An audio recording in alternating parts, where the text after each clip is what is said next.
All right. Good morning, everybody. How you guys doing? Good morning, Ruben. Okay. Morning. Good morning, everybody. Let me just share my screen real quick. Open up.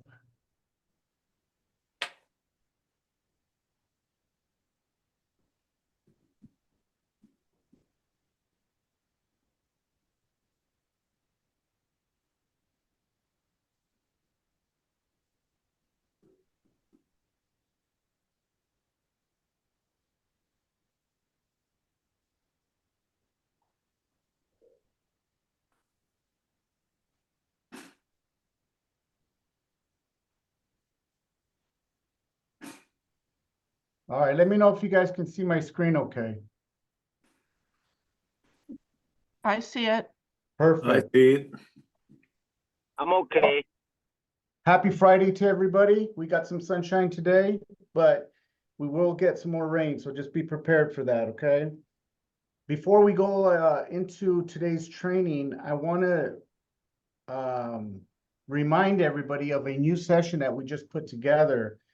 The first one was yesterday. It's brainstorming and collaboration with your colleagues and management. It's here in the Alhambra office, the meeting room. It's the first Thursday of every month. Okay, so it's once a month between 3 and 4 p.m. And this session really just gives the agents the opportunity to brainstorm, get ideas, pretty much anything you need, anything you want to talk about, anything you want to share, get new ideas, what's working, what's not working.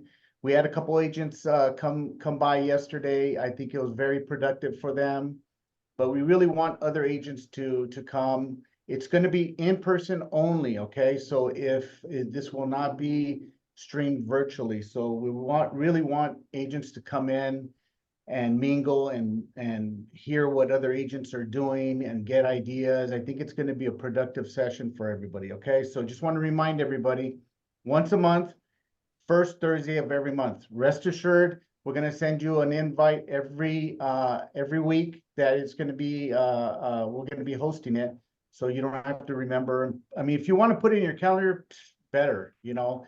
I'm organized like that as well, so if you want to put it in your Google Calendar, whichever calendar that you have, that would be great. We love to have more participation. We're committed to this for a whole year. It's a pilot program, but I think, you know, our agents could get a lot of value from it, okay? So first Thursday of every month, we'll see you there. All right. So the last class we had on business planning, we didn't quite finish. We went through a quick recap. In our previous business plan, we dove into understanding a business plan, setting your goals, determining how you will achieve those goals, what methods and tools, when you'll find time to actually do what you said set out to do, the basics and essentials elements of a business plan, and then setting oneself up for success. Okay, unfortunately, we did not cover the execution and scheduling part, which we're going to dive into today. We're going to go over bringing your business plan to life, execution strategies, action steps, crafting action plans, efficient scheduling, and then developing agendas. Okay. But before we go over there, before we go over that, we want to go over a topic that is trending right now. We'd like to briefly address a pertinent topic trending in our industry, particularly within the leasing sector of real estate, okay? Agents are increasingly finding themselves entangled in claims and potential lawsuits, often resulting in substantial fines due to claims of discrimination. This is happening a lot with leases, okay? And think about it. You work so hard to put someone in a lease, and then if you find yourself in a legality, you're going to be paying way more in fines than what you actually got in commissions. So keep that in mind, okay?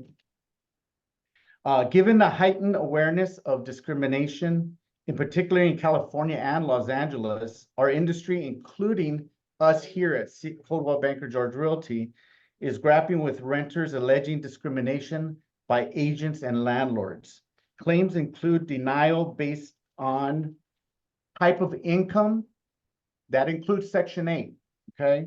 Race, color, disability, sex, and more, okay? So any type of discrimination, those lawsuits are arising, and it's a trend that's going around right now.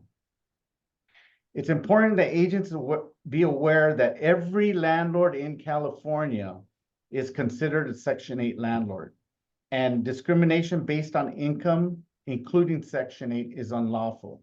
So if your landlord is telling you that they don't want to rent to Section 8, that's illegal, okay? They have to consider any applicant regardless of what type of income, okay? There's other discriminations, okay? Sex, religion, color, but right now we're just talking about Section 8 because we just had this situation, okay? Even if an agent concludes themselves appropriately and avoids discrimination, individuals are still targeting agents and landlords for easy payouts. This is an easy payout for them, okay? So they're actually targeting and waiting for agents to slip up and say the wrong thing, text the wrong thing, email the wrong thing. So you have to really safeguard yourself. And we're going to go over some safeguards, okay? There's safeguards agents can practice when corresponding with prospective renters, okay? Avoid disclosing whether a landlord accepts or denies based on income, race, color, disability, religion, or sex, amongst more. But don't tell the renter that they were denied because of any discrimination, including Section 8, okay? That's a no-no. Don't text it. Don't put it in your emails. Just don't. They basically just say that, the landlord didn't accept your application, period, okay? Keep it short. Use language that doesn't jeopardize you and cannot be used against you later, okay? So just make sure you stay away from any language that can discriminate, that can implement you in a discriminative lawsuit, okay? Keep communication concise, okay? Simple and short, okay? You don't have to be, elaborate on why a landlord chose or did not choose the application, accept the application. See yourself as a facilitator relaying information to the landlord for consideration, but don't think of yourself as a decision maker, okay?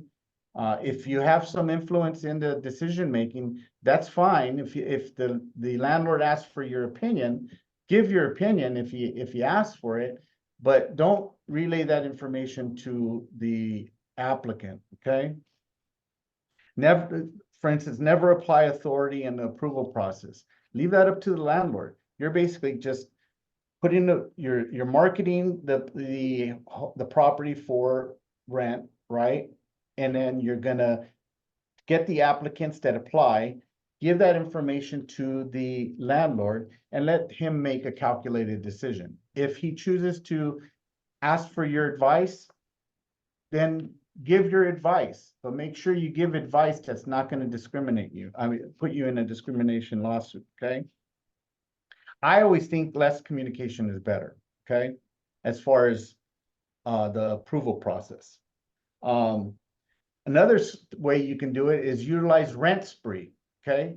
Let the applicants go through Rent Spree. Let Rent Spree collect all the data, and then that data, you just forward it to your landlord and let him make a calculated decision. Rent Spree is going to want to collect all the pertinent information for the landlord to make a calculated decision, okay? There are renters out and attorneys out there looking to catch a realtor slip up and violate a renter's right. Make sure you do not implement yourself in any of your communications. Even if you don't implement yourself, they can still claim discrimination and file a frivolous lawsuit, which can result in a he said, she said argument and stuff. So just be very careful, okay? Don't put anything in your text, email, and then on another note, keep all your communication organized and stored. Just put it away in a file or something like that, because even a year later, they can file a suit and you're gonna have to go back and remember, oh, so, what happened with this applicant? We're dealing with the situation right now too, and the agents unfortunately have to dig up all their communications, what they said to them, any texts. So if you can, if it's possible, just maintain good records and safeguard yourself from any potential lawsuits, okay? That's all I have as far as that. I'm gonna dive into our training today, but before I do that, Peter, did you want to add anything to that topic? Or does anybody have a question regarding that? It's real. Trust me. We're dealing with, I think, 2 lawsuits right now that have to deal with that. And for the amount of money that you make on a lease, it makes no sense for you not to safeguard yourself and potentially have to pay, thousands and thousands of dollars to represent yourself, because regardless if it's frivolous or not, you're going to have to defend yourself. And that's going to cost a lot of money. Hi, Any Ruben, questions? buddy. Buddy, yes. I got a question regarding that record keeping. How long do we keep those records of communication? That's a good question. I don't know if Peter, do you have any answer for that? I would assume at least a year. Okay, I don't know, Peter's not on the call right now and stuff, but I would assume at least a year. I mean, if if nothing arises after a year's duration, I think you're pretty much safe. Don't hold me to my word, it could still go beyond 3 years, beyond a year, but I don't think they're gonna file suit or claim discrimination after a year's time and stuff, But there's renters out there, just know, everybody, there's renters out there that have no intention on renting a home. Their intentions is just to catch a realtor slip up and discriminate themselves, okay? So just look out for that, okay? Be very careful when they're calling you and saying, hey, yeah, I'm calling on this property over here at 123 Alhambra Road. I'm disabled, and my child has a disability, or my income is Section 8, or I don't have a job but I get alimony and child support. It doesn't matter what type of income they get. If they get it on a regular basis, you have to accept that income, and you have to give them equal consideration. But they're trying to catch you slip up, and if they catch you, they're gonna file a claim, and these claims go with HUD, the Federal Housing Authority, even the DRE. So there's multiple layers of where they can file these claims, or all of them, So just it's hard, but you just have to be safe and take, precautions, and make sure you don't overstate things and stuff, let them talk, and all you're doing is just whatever they want to furnish, you take that information and you relay it to the landlord. Let the landlord make that decision. So don't implement yourself by saying, oh, you know what? Yeah, this landlord doesn't want dogs. For instance, if the person says, oh yeah, I have a dog that's a support dog, and you're saying, well, this landlord doesn't accept dogs and stuff, right then and there, you just put yourself in a lawsuit, okay? Any other further questions before we move on to our business plan? No? All right. So let's move on. Our focus today is in our business plan. I hope everybody here has a business plan. If you don't worry, it's never too late, okay? But you should have a business plan, okay?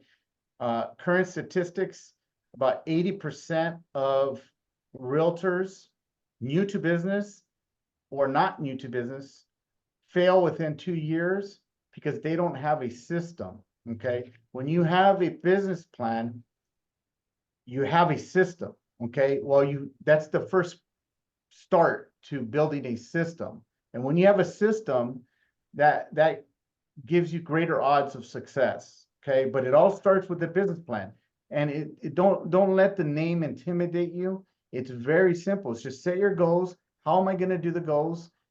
What tools am I going to use? And set a schedule. And then you just have to execute. You have to do it. So things to keep in mind before we get started. The slides today are meant as examples only, okay? So just know that there's no wrong way to do it. The only wrong way to do it is not to do it at all, okay? But these are just an example. You need to cater your business plan, your schedule, and your actions according to your lifestyle, okay?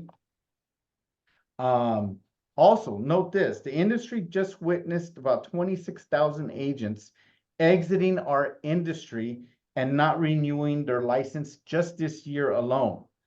That potentially creates an opportunity for committed agents by leveling the playing field for our agents to achieve their goals. So 26,000 agents, of course, that's nationwide, but there's a lot of agents locally that are not renewing their license and they're exiting the industry. They just can't survive. So for those of you that have a business plan and a system in line and are going to do what you're set out to do, you have greater odds now this year with the rates going to potentially be dropping.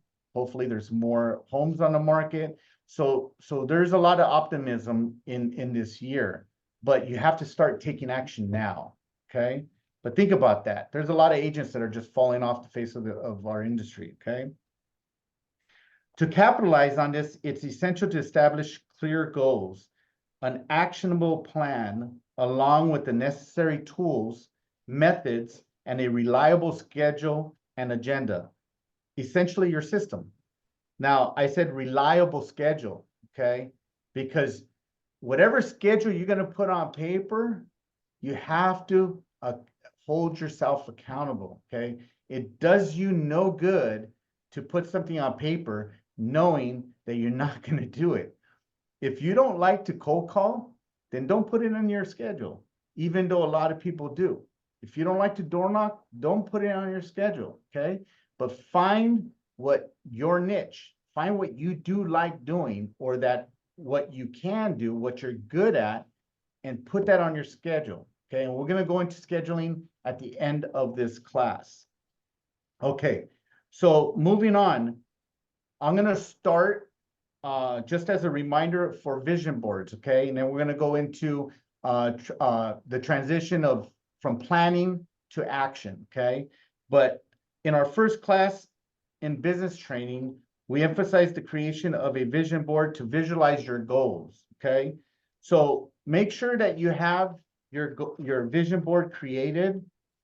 It could be as small as something in your wallet while you're driving, maybe a picture of your family on your desk, but that serves as a constant reminder of why you work so hard, okay? Just like if I wanted to get fit and look like Arnold Schwarzenegger, I'd put Arnold Schwarzenegger on my wall, right? And every morning I would see it like, okay, I'm going to eat good, I'm going to exercise, and I'm going to have the right mindset because that's how I want to be.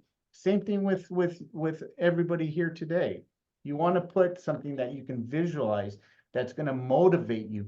When you're down, maybe you had so much negativity in one day, you just look at that, it's like, that is why I have to pick myself up and move forward, okay? So I hope you guys all have a vision board, as small or elaborate as you want it, but at least have a vision board and use it. Put it somewhere where you're going to actually see it, okay? A vision board is just that, it's visual, okay? If you have a vision board or something that reminds you of why you work so hard and you can't see it, you put it in your desk or in your garage, what good does that do, right? It defeats the whole purpose of a vision board. All right, so now let's go into the business planning, okay? This is the actual part of the execution. If you see the first slide here, it says action, okay? If you do a business plan and you never take the step to act on it, it's going to remain just piece of paper. That's it. So why even do a business plan? You've already created a business plan, so act on it, okay? Let's move to the next slide. Okay, execution strategy, okay? Similar to a chess game, you should always know what your next move is going to be. You should always know what your opponent's move is going to be, okay? You have to have a strategy in real estate. What is your competition doing that you're not doing? Maybe you see one of your colleagues all of a sudden has 2-3 listings. Find out what they're doing. You know, maybe you have to make an adjustment to how you're approaching your business plan. Okay, always do that. Let's check out some examples of the strategy, the action plan, and the action steps. Okay, we're gonna go first with action steps. Okay, so action steps: implement targeted marketing campaigns. Okay, these are just, by the way, these are just examples. This is a sample of maybe the first goal, which is to increase lead generation. How are you going to do it, right?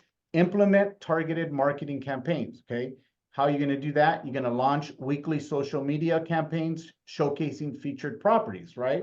If you go to an open house, take some photos, post it, home for sale. Okay, if it's not your listing, you do have to get permission from the listing agent, or you might get in trouble and stuff. You know, some agents do it, some agents don't. That's up to you whether you want to take that chance or not. But for the most part, you can post some pictures and you're just showing a property or viewing an open house. But put some stuff on social media. That's just one idea, okay? So you don't have to do what I have on this slide, but I'm just giving you examples of action steps, okay? Collaborate with local business for joint marketing efforts, okay? Home buyer seminars, schools, churches, whatever, any local businesses, okay? This is another idea of how you can take an action step to increase your lead generation, okay? Optimize your online presence, okay? I go over this a lot because everybody has an online presence. Everybody has an online resume. That's pretty much the same thing. Whether you like it or not, you do have one. Whether it's good or not, you still have one, okay? So I think it's important to have a good presence online, because just as if you're looking for a plumber or an electrician or an attorney, the first thing that everybody does is what? Google. Good, you know, if you want to buy a home in Alhambra, you go homes for sale in Alhambra, right? Same thing with you. If someone wants to buy a house and doesn't have a realtor, they're gonna look up realtors in your area. And you want to be as close to the first page as possible, right? The only way to do that is to optimize your online presence, okay? So some ways you can do it is regularly update property listings on your website or major real estate platforms. Utilize SEO strategies to improve search engine visibility, okay? Some ways you can do that is through your Facebook business page. If you don't have a Facebook business page, you need to get one. Mark that down, okay? And a Google business page, okay? Maybe Realtor.com profile, maybe a Zillow profile, okay? All it is just getting your headshot. If you don't have a headshot, you need to get a headshot, a professional headshot, okay? Because that's what people want. They want to see who they're relating to, okay? But this is all online presence, and you can do that easy, and you can do it within a day's time, okay? If you have clients, ask them to write you a review on Google, okay, on Realtor.com, on Zillow. If you've had clients in the past 10 years, contact those. That's a reason for you to contact them. Hey, how's it been? How you doing? You know, I know we haven't spoken in 2-3 years, 4 or 5.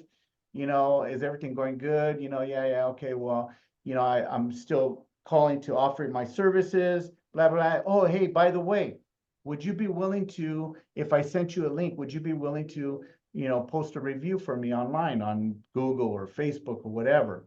That's going to increase your CEO, okay? Search engine optimization, okay? That'll get you into the first 1, 2, or 3 pages when people search for realtors, okay? Or if they search for you specifically, just to see what you're doing, at least you have reviews, okay? So it's never too late. Contact your past clients, okay? And then lastly, for increased lead generation, host virtual events, okay? Organize webinars or virtual open houses to engage potential clients. Offer valuable content on real estate trends and home buying tips. Couple examples is, you know, put together a quick post or video on YouTube on how to prepare a home for sale for sellers, right?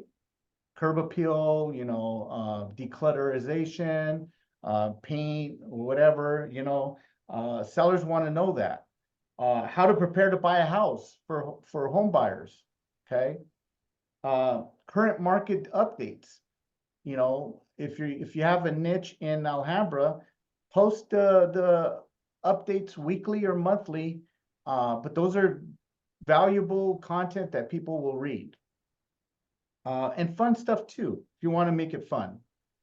All right, so that's the first action step. Now, this is sample 1. Sample 2, how do you enhance client relationships? Okay, how am I going to enhance my client relationship?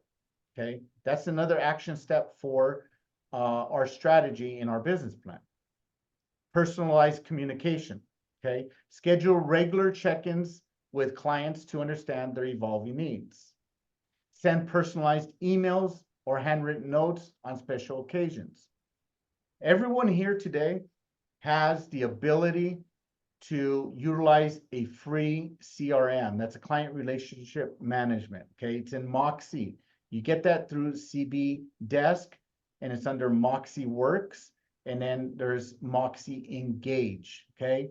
Engage is your platform to stay in touch with your sphere of influence.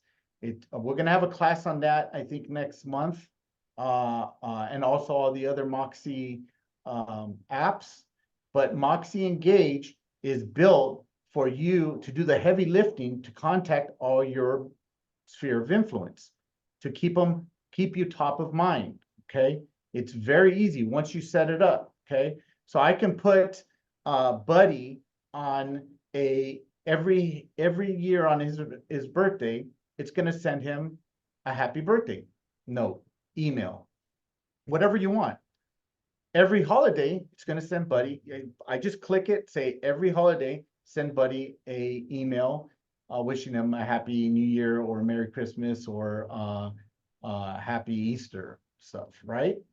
And you can control which ones to send them or not.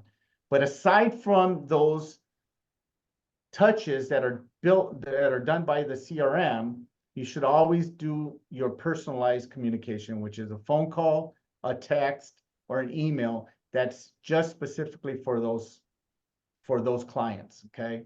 There's nothing better than a one-on-one communication, okay? Provide exceptional customer service. Respond promptly to client inquiries and concerns. Be very fast, okay? Because if you don't answer their question or answer their inquiry, if they're looking for a house or this and that, they're going to contact another realtor, okay? Implement a client feedback system to continuously improve your service. Always ask them if they're satisfied with your services. Is there anything that you can improve on? People love giving their feedback, okay? People love giving surveys, you know? That's how Yelp was built, on just reviews, surveys, that's it.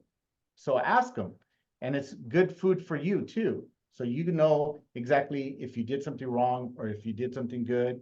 Maybe they pat you on the back. you know, so, you know, always get feedback from your clients. Host client appreciation events, organize small gatherings or virtual events to show gratitude. You know, if they buy a house and they have a home warming party, host it. You be the host.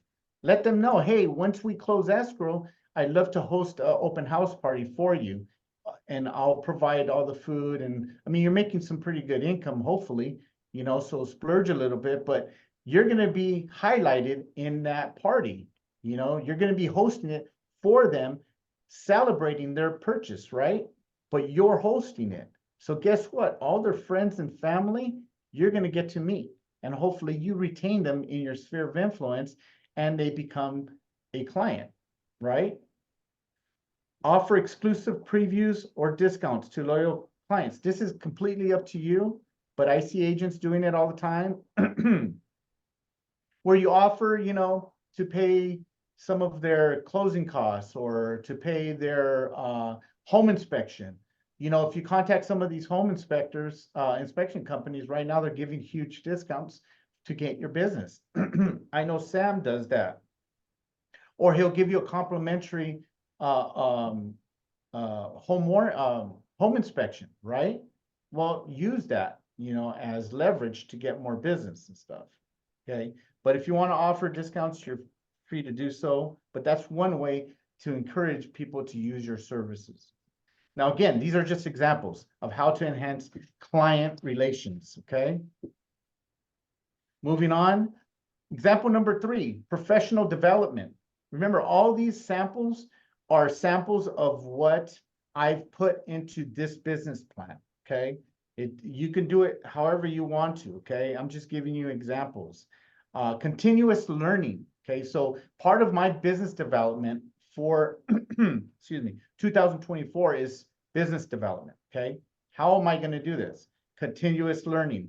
Attend industry conferences, workshops, and training sessions. Stay informed about the market trends and emerging technologies.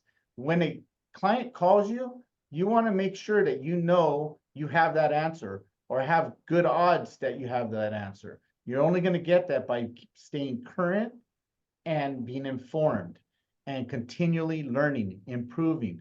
And you do that by coming to our Monday meetings, our Friday trainings, our Wednesday lunch and learns, perhaps our new brainstorming, and all the fabulous resources you have on CBU, which is Coldwell Banker University. You can find that through your CB desk, and it has abundance of classes, how to help your amp, boost, how to win listings. I mean, you just search anything on there and they have I'm almost certain they have a class. Okay, so that's continuous learning. Okay, another professional development for 2024, I'm going to improve my networking. Okay, I'm actively participating in local real estate associations and events. Start engaging with the colleagues, with other realtors, see what they're doing. If someone's been successful, you know, see what they're doing differently that you're not doing.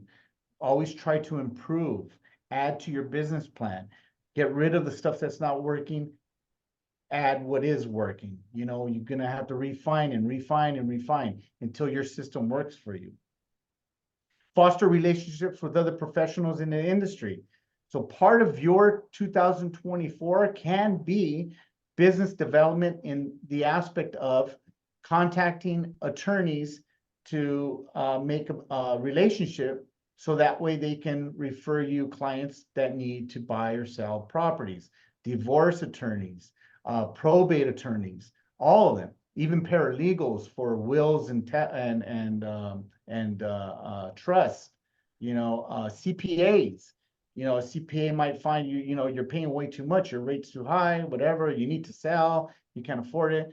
But those are professional relationships that you need to find and you need to establish, and then you need to nurture them, okay? That's one example of what you can do. Mentorship programs, okay? Maybe seek mentors from experienced real estate professionals. Maybe, you know, hey, you need guidance. You want to take it to the next level. Maybe approach one of our producing realtors here or outside and see if they're willing to team up, work out a compensation agreement with them and stuff. And maybe that's a good way for you to take it to the next level. Okay. That's it for that. Okay. So that's professional development. Okay. Let's go to the next one. Sample number 4, the last sample for action steps. Remember, these are all samples for action steps. Streamline administrative processes, okay? The least that you have to do administrative, the more you could be out and actually contacting people. So let me stop really quick and share something with everybody. Recently, we had a short video sent to us from corporate by Peter Sobek. He's one of our executives at Coldwell Banker, actually the Anywhere brand. And he's in charge of like growth, okay? Agent growth, leadership, recruitment, retention, and so forth. And in his small segment, he said he went to a seminar, and the seminar was, we're going to give you guys the secret to success, okay? And they got a bunch of agents that attended, and they're all motivated, and okay, what's the secret? What's the secret to success? And the secret to success was 3 letters, TTP, talk to people. That's it. It's not brain surgery. It's not hard. You just have to get out there and talk to people. If nobody knows that you're in real estate, they're not going to contact you for real estate. So the more people you can talk to, the more people that you can put into your sphere of influence and constantly contact them, that's a system you're building, the more business you're going to be able to get, okay? So talk to people. All right, implement CRM systems. A CRM is built so that you don't have to do the heavy lifting. You don't have to log in and email 10 people, text 10 people, how many birthdays are today or this week. Let the CRM do its job, okay? You got to use technology as your friend, okay? And overcome your fear of technology. Once you set it up, it's very easy, okay? And it does it by yourself. You'll be amazed when someone calls you. It's like, oh yeah, I get your emails. Yeah, they're great and stuff. And they stay in touch with you, right? And you didn't do anything. So that can be one of your samples for how to streamline your administrative process in 2024. If you do have a CRM, I applaud you. Use it. If you don't, use our free version, okay? Moxie Engage. Excuse me, hang on one sec. All right. Regularly update and maintain your client database for efficient organization, okay? Constantly be adding to your sphere of influence. If you add 1 person a day, just 1 person, get their email, their phone number, add them to your sphere of influence. That's 365 in a year. Within 5 years, you're going to have a really robust sphere of influence. Start somewhere. If you have 1,000, you have 500, you have 200, keep adding to that, okay? Not only management, but you also have to add to it. It sounds like a lot of work, but it's really not, You meet someone, say, oh, you mind sharing your information so we can keep in touch? Boom, put them in your sphere of influence. You're done for the day, okay?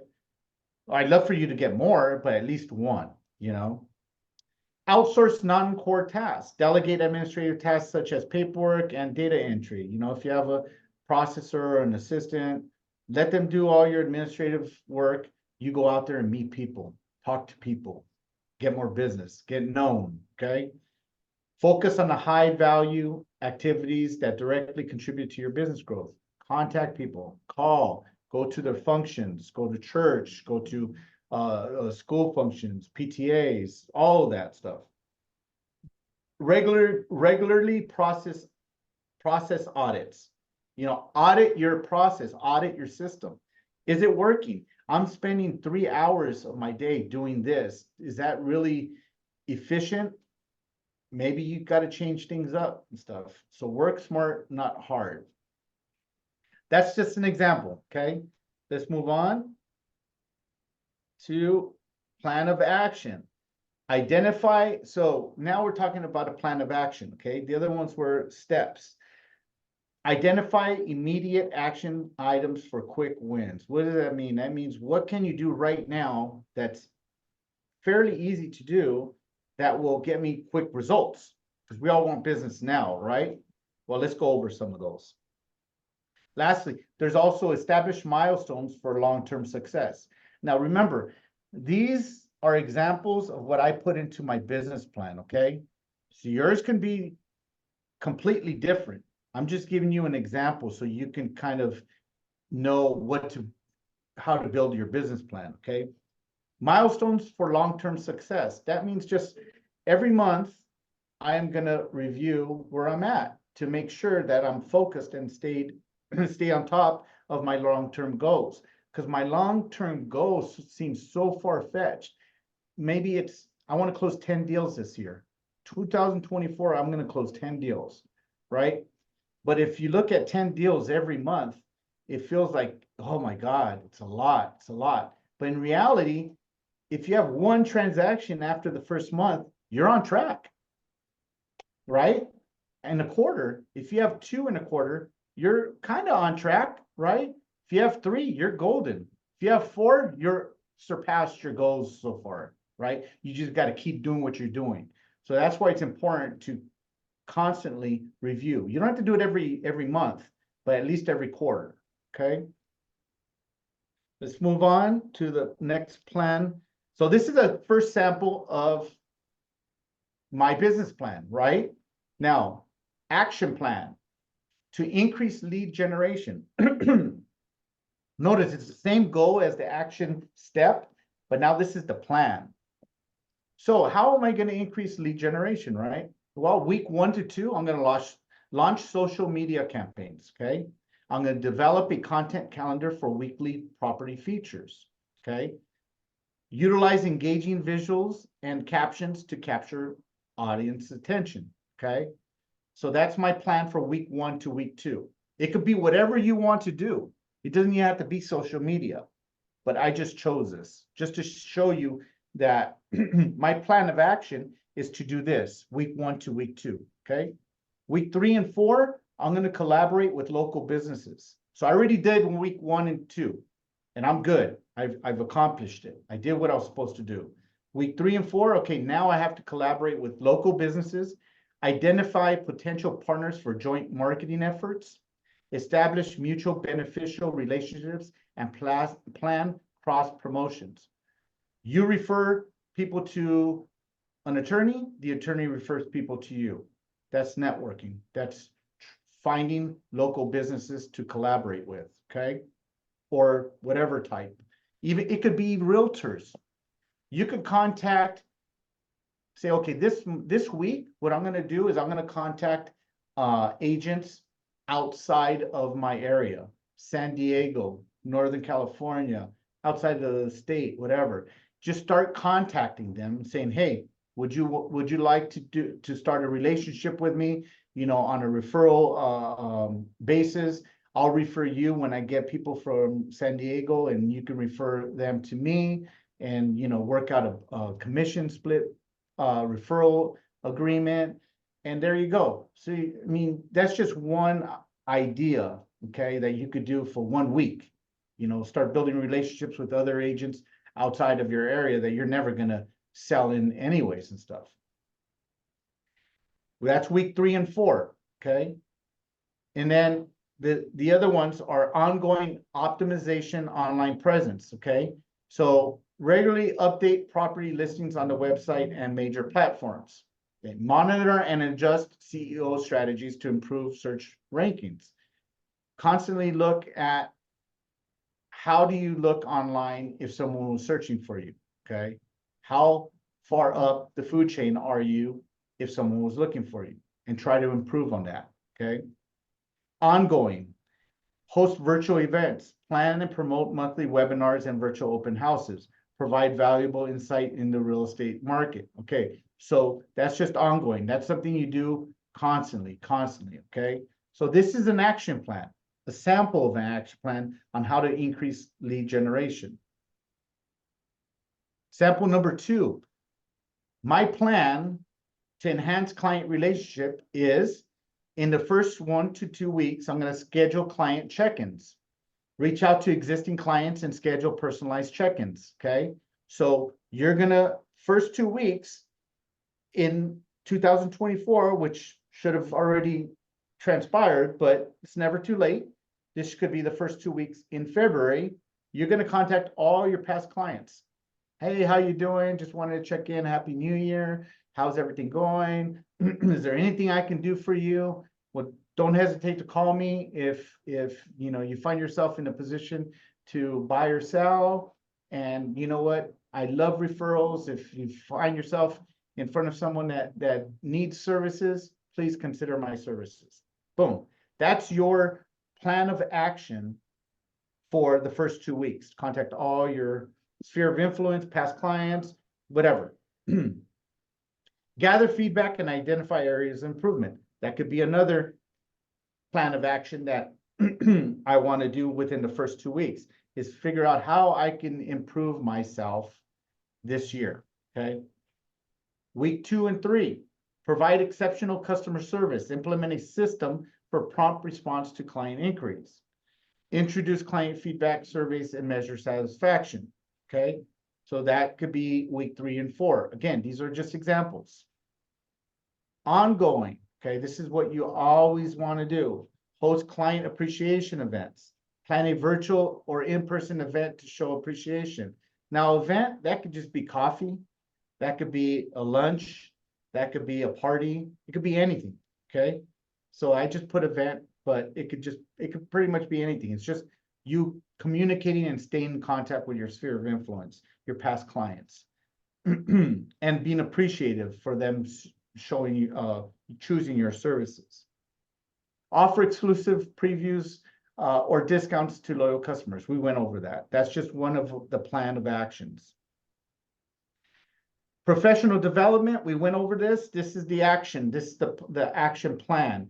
Month 1, I'm going to attend industry conferences, okay? Go on to CAR or your local board. Pick and choose 1 or 2 events, conferences, webinars, hopefully in person, and attend them, okay? That's my plan of action for business development. Identify upcoming conferences or workshops relevant to the real estate industry, register and plan attendance, noting key sessions and speakers, okay? You want to learn about what's going on with probates, with taxes, with rent, log on, register, find those conferences and attend them, okay? Month 2, networking activities. Engage in local real estate association events. Schedule coffee meetings with industry peers and expand your professional network. Start calling all your professionals that you know, CPAs, attorneys, and try to schedule at least once a week with a prospective business partner that you can enter into in 2024. Basically, it's just I refer you, you refer me. These are my services I provide, you know. Hopefully by the end of the year, you can retain at least 3 or 4 business relationships, and you'll be on your way to getting referrals from those businesses, okay? You work out if there is if it's just basically solely based on referrals, so be it. If there's some sort of you know, small referral fee that you want to give, it's up to you, okay? And then ongoing mentorship, we went over that too. All right, streamlined administrative process, we already discussed that, but my plan of action is in the first 2 weeks, I'm going to select a CRM. If you don't have a CRM right now, you need to select a CRM. If you're not going to use our free version, which is, I think, a really robust version, then choose one. Some start at $29, $30. They go up to $500, $600, okay? Research which CRM system is suitable for your business needs. Train the team on a CRM implementation and usage, or yourself. Make sure you know how to use it, okay? Week 3 and 4, Delegate administrative tasks, okay? In week 3 or 4, I'm gonna identify non-core tasks suitable for outsourcing, okay? You know, I don't need to do this job. I can outsource this job so I can do more of this, which is talking to people, meeting people, and prospecting, okay? Ongoing, I'm gonna continually audit my progression. I'm gonna continually audit where I am with my business plan, not only in production, but also my action plan. Did I do what I was supposed to do for the first 2 weeks? Did I do what I was supposed to do in this week 3 and 4? And don't worry, if you're behind, you're behind, okay? You just have to make up that time, make up that task and stuff, and continually improve and move forward. All right. Here's the last sample, monitoring and adjusting. And we just went over it a little bit, but conduct bi-weekly reviews of progress against goals. It says bi-weekly, but in reality, you can do it on a monthly basis or quarterly basis and stuff. As long as you know, look, let's face it, you know if you're doing what you're supposed to do, what you set out to do, okay? But the first part is to actually have it structured and scheduled. Then you can hold yourself accountable. If you know you're not doing, you haven't done anything this week, then obviously you know if you monitor your work, you're gonna fall short, okay? Also, adjust your plan as necessary based on the market conditions and feedback. If you find yourself mid-year and you're a little bit behind, you know, adjust your goals a little bit. If you find yourself ahead, then adjust your goals forward. So if you're set out to close 10 deals, and month 6, you're already at 8, well, don't limit yourself to 10 and say, oh, I'm done for the year. Add, you know, continually push yourself, so then you can adjust your business goal from at month 6 from 10 to 15 transactions. The same works the other way. If you had 10 transactions and you're at 2 at month 6, don't put yourself in a predicament where you feel like you failed, you know. So then drop it down to 8, something more reasonable. Or if you want to leave it, you leave it the way it is, you know. But don't be afraid to adjust your business plan. Or maybe the market conditions deteriorated, or maybe they're better. Maybe the rates drop from I doubt they'll drop, but let's just say they're at 5%, you know, then you could just start targeting buyers, and you could adjust your business plan. And continually analyze performance metrics to refine your strategies. So this plan of action serves as a sample of a detailed roadmap for the realtor to systemically implement the strategies outlined in a business plan, ensuring a proactive approach towards achieving success in a dynamic real estate industry. So again, this is just one example of a business plan, okay? So we're gonna move on to my favorite, okay? Why is it my favorite? Because to me, scheduling is everything. That's what's gonna keep you organized, focused, and on target, okay? We've already done our business plan. We already have our plan of the planned steps and the planned actions, right? We have the tools. We know what we have to do. Now we just have to schedule it. And why I like the schedule the most in a business plan is because if you stick to this schedule, I am almost certain that you're going to reach your goals. But you have to stick to your schedule, okay? You have to do blockouts. And that's what we're going to talk about right now. Let me show you an example. So this is one example, okay? I don't think this is a realistic example for today's real estate agent, but I'm just showing it to you as an example, okay? I have another example that I'm going to show you that I like. It's a little bit more simplified, but it all depends on you. Remember, there's no wrong way to do a schedule. There's no wrong way to do a business plan. The only wrong way is not to have it at all, okay? You can do it very simple, or you could do it very elaborate. So there's some agents that are timed by the 15-minute increments, okay? And they're all the way from 5 o'clock in the morning till 10 o'clock at night. There's some agents and Monday through Sunday, Monday through Saturday, Monday through Friday, only 8 to 5. Whatever fits your lifestyle and will be able to achieve your goals, just do it the way you're going to be able to hold yourself accountable. Don't create don't create a schedule that you're not going to be able to hold yourself accountable for, okay? Because you're setting yourself up for failure. Let's just be honest with each other, okay?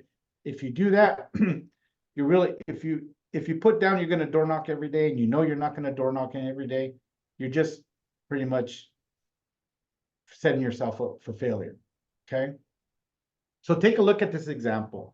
Mondays, 10:30 a.m., not from 9 to 10:30 a.m., prospect new leads and follow up on inquiries. From 10:30 to 12, right? Attend team meetings and updates and strategy discussions, okay? That could be CBGR meetings or what have you and stuff. And then from 12 to 1, you notice there's a gap. That's your lunchtime, perhaps. From 1 to 3, property viewings and client appointments. Okay, that's where you go to open houses, check properties, and set up client appointments. Okay, from 3 to 4:30, respond to emails and return client calls. That's it. That's your Monday agenda. Then you fill in your personal life afterwards or before. That being said, some people intertwine their business plan with their personal scheduling and agenda, which is perfectly fine. I do it myself.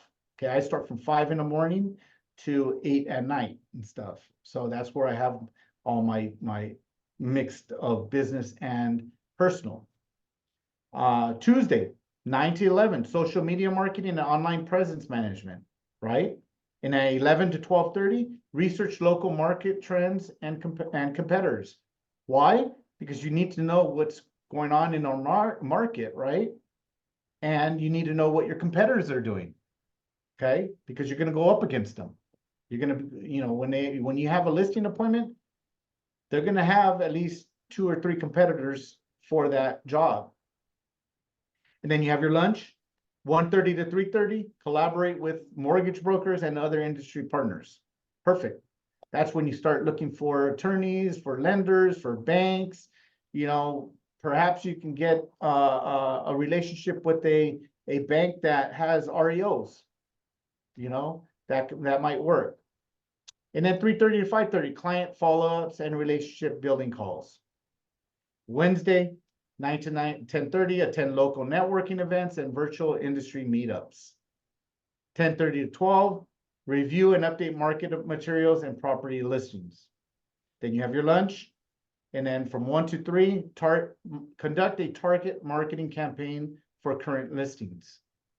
Farms, contact your title reps, get a farm, whether you pay for them with emails or phone calls, or you just need addresses, you know, get those farms from your agent, from your title reps, and send out mailers, send out postcards, okay? And then at the very end of the day, administrative tasks and paperwork, okay? That's when you delegate, you take care of all your paperwork and some tasks that you have to take care of. Thursday, attend training for professional development sessions, 11 to 12:30. You get the idea, right? We don't have to go through it. You know, this is pretty, you know, they've done a pretty good job at their time frames for certain tasks and stuff. Now, there's more simplified schedules, and I'm going to show you one right now. This is a blockout schedule, okay? Blackout, whatever you want to call it. I like this type of schedule because it allows for agents to do other things and have their personal schedule work around this. But if you're going to do a schedule like this, it's basically blocking out that time frame for that specific task and don't deviate from that task. For instance, every Monday from 8 to 10, I social media plan. That's it. I have a calendar and I'm gonna say, okay, this day I'm gonna send out a market update. This date I'm gonna send out a video of a house. This date, this date, this date. So that way you have a plan for the whole week for your social media. 10 to 12, I'm gonna door knock. 2 to 4, transaction, office work, whatever you need to do. You need to work on a listing or a sale, upload documents. That's the time frame. And then for 4 to 6, cold call.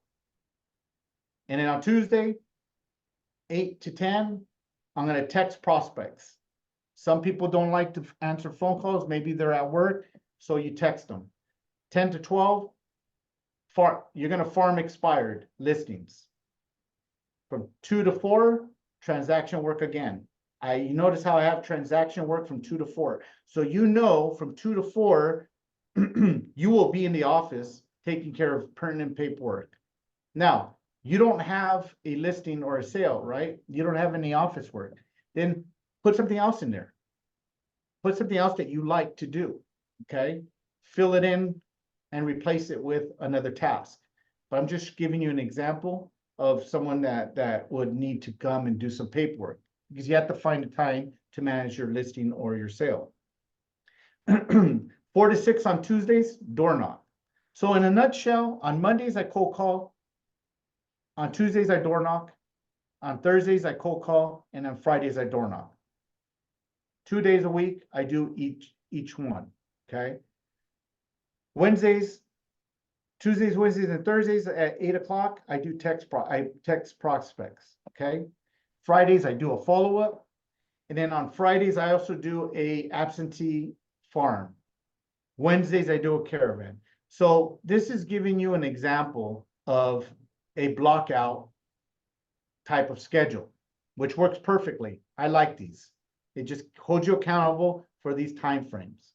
But you have to hold yourself accountable to this, okay?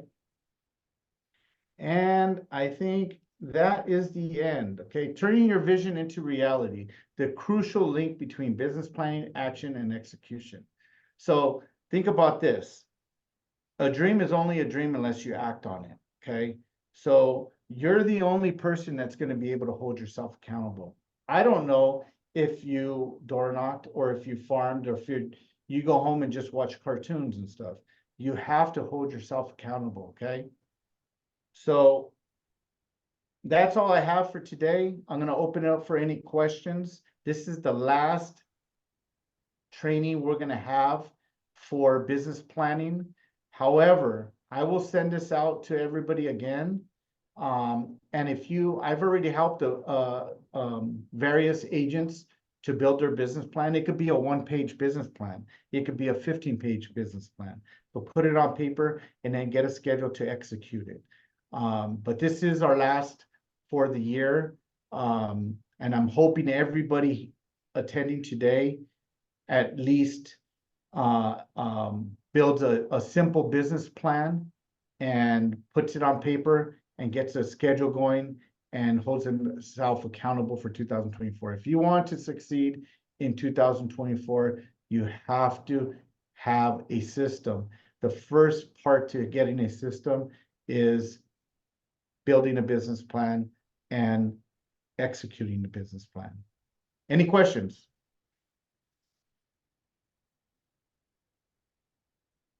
No? All right, well, that's all I have for today. Just want to let you guys know that next week, we're going to have elite spec inspections here on Friday. So they're going to be going over any updates for property inspections. Okay. You guys have questions? I'll answer them now.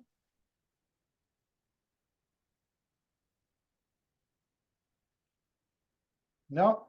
All right, folks.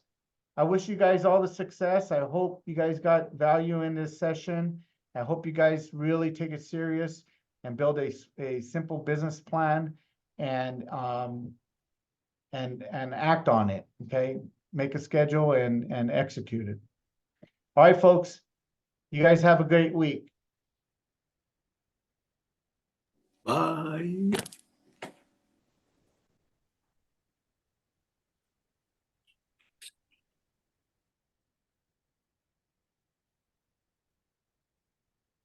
Diana, are you still with us?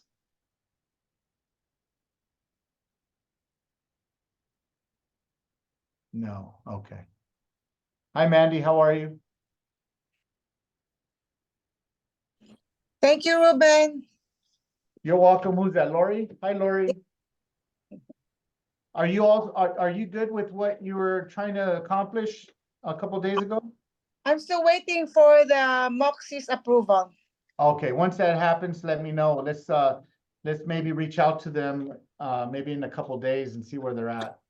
Okay, thank you. You're welcome. Mandy, we have an appointment, right? Yes, Ruben. Hi, sorry I wasn't muted. Yes, we have appointment at 1 today. I see you in a bit. Thank you. All right. Take care, folks. Appreciate. You're welcome. Bye-bye. All right, see you. Bye-bye.